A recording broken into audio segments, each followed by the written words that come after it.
Good afternoon, everybody in YouTube land. It's your buddy Choppadong coming at you with the main slate edition of Chop Talk, brought to you by DFSArmy.com, your one-stop shop for everything DFS related, from all the sports that you could possibly think of. NFL's revving up. Follow the link in the comments section. Subscribe and like to the channel. I'd really appreciate that. And we'll keep the content rolling all the way through the NFL season. So I want to dive in today and talk about the main slate, but what I really want to focus on is the pitching here, because I put in my article, I didn't have a lot of time to write the stuff up, had to get it out with enough time to digest, and so I figured the video was the easiest way to go. I'll take the video when it uploads, drop it in to the article, so this should be very, very fast and very, very easy for everybody to digest and process moving forward. So let's call up the pitching window, and let's take a look at what we're looking at with pitchers tonight. We've got a very, very deep slate of pitching tonight, in my opinion, where we've got a whole lot of 500K scores again, and a bunch of good DFSA grades.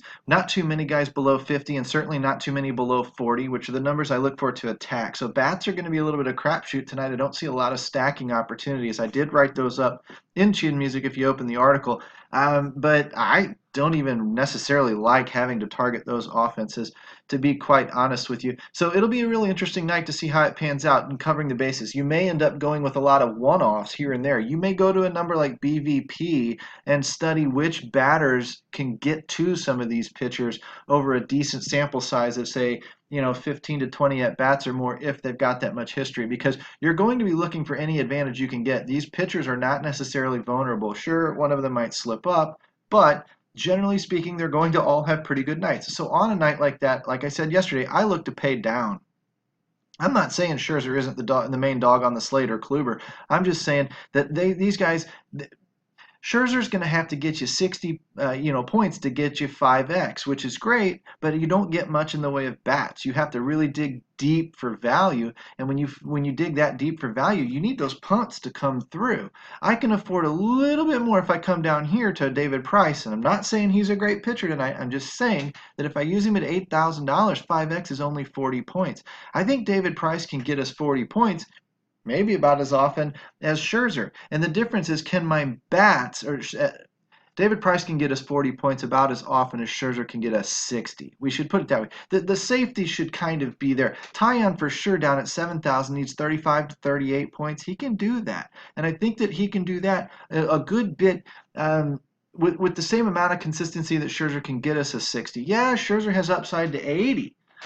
Tyon doesn't have that, but we're not paying for that. We're paying for about the 5x mark, 4x, 5x. If we can get those numbers, then our bats, we have more money to afford bats. We've got $5,000 difference between these two, where I can dive into some of the bigger implied run total teams, or if we had softer pitching to attack, which that kind of goes against what I'm saying, but if we had softer pitching to attack with expensive teams like the Yankees or Boston, we could use those stacks. When the pitching position is deep, I look to pay down. When it's scarce, I look to pay up. But as I'm thinking about that, tonight might be a weird night in that we do just pay up and hope to pick from all the punts, because all of these guys are going to be punting too. And if we don't have the pitchers vulnerable to those big those big offensive stacks, then we don't necessarily need to save that money. So maybe the optimal play is going to be to use a Scherzer. So if we look for that in mind, I'm looking at 12,000, a minus 190, and a 570 K score. It's as good as it gets. It's why is a DFSA grade of 99. When I look at Paxton, I like him, but the pick'em scares me. The 524 isn't that bad. It's a $2,000 difference between the two. The 85 grade's fine. The pick'em worries me, so I'm not probably as safe feeling with Paxton as I would be with Scherzer. And I look at Severino, a little bit, not even much cheaper. My goodness, I would like to see. I need to see a Vegas odds up here in the 175, 190 range, and a K score up in the 550 range. If it's only going to save $100, this is not showing. So Severino's out. I would rather just take the $400 and pay up for Scherzer.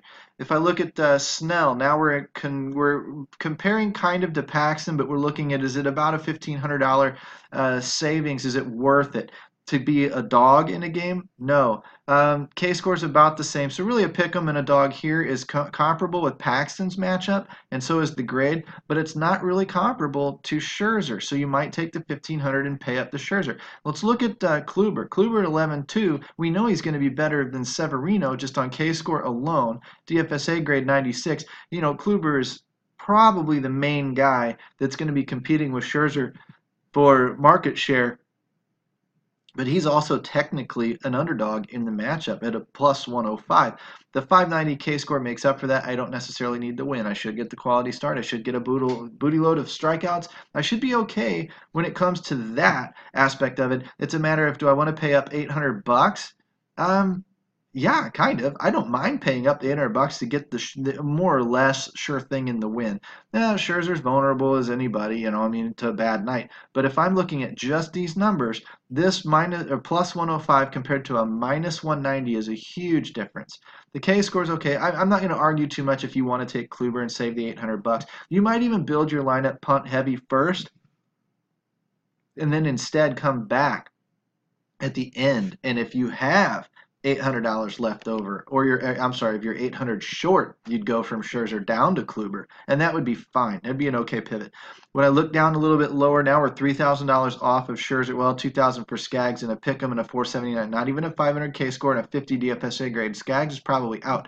When I look at Stripling's 540 and the minus 170. The minus 170 is about what the closest thing that compares to the 190. The 540 isn't that far away from the 570 or even the 590, and the 94 grid tells me that this might be my pitcher.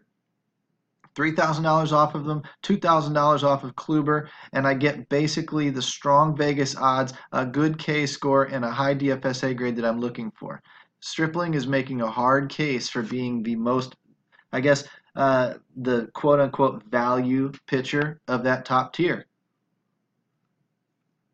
I guess you'd have to look into his game logs to see if how consistent he is with the scores that he's been producing. I know he's been pretty good this year.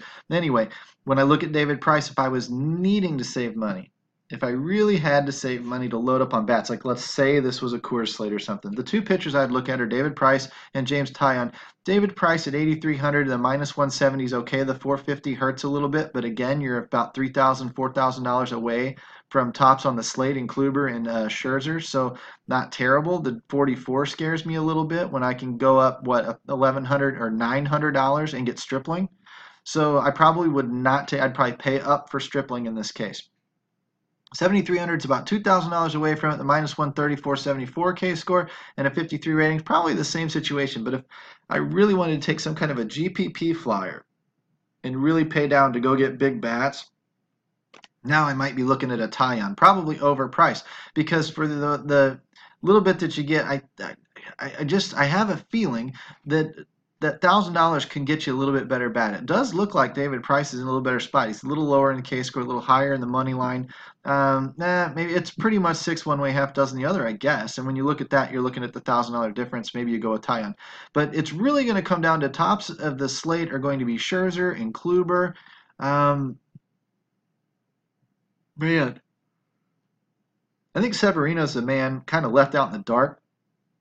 Paxton's probably going to be left out in the dark. Snell feels overpriced for the matchup tonight. The 529 is nice, but the minus 105, I need to see higher in a plus 105. I need to see better in it. Stripling looks like the guy. It looks like of all of the pitchers, I might lead the slate with Stripling and go get balanced bats and hope that the bats, the better producing bats that I'm able to buy are able to, Stripling gets me close enough to what Scherzer or Kluber are going to do tonight, enough that my bats can then push it the rest of the way. Hopefully the punts fall flat like they did yesterday, and those pitchers, the 70 points is wasted. And then I get, say, 45 out of Stripling. If I get 45 out of Stripling and the bats can make up, say, a 35-point difference because I've upgraded those bats, now what we're looking at is a better situation. So at any rate, that'll wrap up the pitchers and the bats. I might even show you Research Station here real quick. I'll go into the Trends tab and I'll show you one quick way to search for punts tonight. This is actually a pretty fun way to do this. If I take off the early games, take off those early games, and now I take the sevens and I come down here greater than, say, 375, something, up there ways, but gives me a little bit of room to play with. And then I take out the numbers here with the plate appearances, and I go greater than, say, 30 plate appearances in the last couple of weeks. Somebody who generally gets a lot of playing time. And now I come down here to the salary, and I go with the less than call it $3,200 tonight. There's my list of value plays right there. My list of value plays, these are the guys I'd start with. They're all carrying big wobas over the last 7 days. These are the guys that I'd be jamming in, and then I can pay up for, if I wanted to, take the $9,200 pitcher, that's great. But if I wanted to go all the way up to Kluber or Scherzer, I can definitely fit them in with this lineup. And these guys are hot enough. I mean, Greg Bird slammed last night. So these guys are definitely hot enough that I can probably get something out of it and maybe compete with the big dogs on the slate tonight. It's probably leaning towards a little bit more of a cash build because I'm not going to be taking a lot of Mets. There are a couple of Yankees if they get the start, but there's not a lot of stacking ability on this list. So you're probably going to have to run a little more of a cash lineup with a Scherzer or somebody, and then just kind of take the little onesies and twosies from under $3,000 the best you can and piece that lineup together and hopefully go hit you some 50-50s and some triple ups and things like that to make your night. It's not a big GPP night. Yes, somebody's going to win the GPP, but I personally don't really see a pathway to an easy upside, easy ceiling that we can reach for. So I would probably play cash tonight and leave it at that. So anyway, this is Chopadong, your buddy Chop Talk, or your buddy Chopadong with an episode of Chop Talk as I get dyslexic on you. Why don't you come in, give me a like, give me a subscribe, and give me probably the credit of becoming a VIP by using the dfsarmy.com link in the comment section along with the code CHOP. And let us coach you up and let us teach you a little bit more of what we're doing. I mean, I go through long-winded examples when I talk to people.